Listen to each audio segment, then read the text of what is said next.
Крајно небезбеден магистралниот пат Охрид-Свети Наум, една од најфреквентните делници во земјава, изградена кон крајот на 60-тите години, е сериозна опасност и пример за човечка негрижа.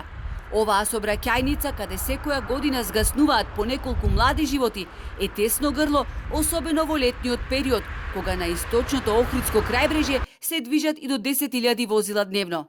Државата се откажа од идејата за изграда на нов експресен пат Охрид-Свети Наум, откако УНЕСКО жестоко го критикуваше проектот да се гради делница долга 14,5 километри низ самиот национален парк.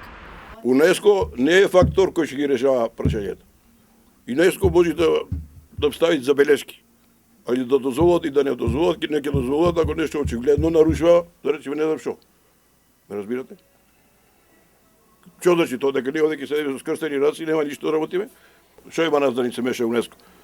Па вие мислите дека може да остане овај патов Охрид Свети Наум, да речеме, или до државна граница, онако каков што е, па тоа е бесмислица, треба да се затвори. Особено критична е состојбата на делови од патот кај Лагадин, Елшани и Пештани, каде ширината на лентите од коловозот е 2,5 метри. Автобусите тешко се разминуваат, а дополнителен проблем е и оштетениот коловоз. Во 2014 година се изготви проект за магистрален пат од Охрид до граничниот премин Свети Наум со должина од 39 километри, со 4 коловозни ленти, широк 12 метри. Патот требаше да минува по падините на Галичица над постоечкиот пат.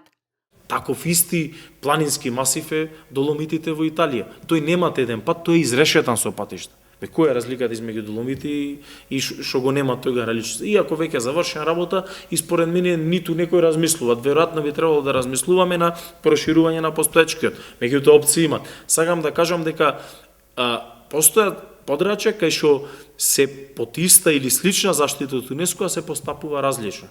Ова го отвора прашањето дали УНЕСКО сепак има двојни аршини, ако се земе предвид фактот што од другата страна на езерото во Тушемиште, во строго заштитено подрачје, се гради шеталиште и пристаниште.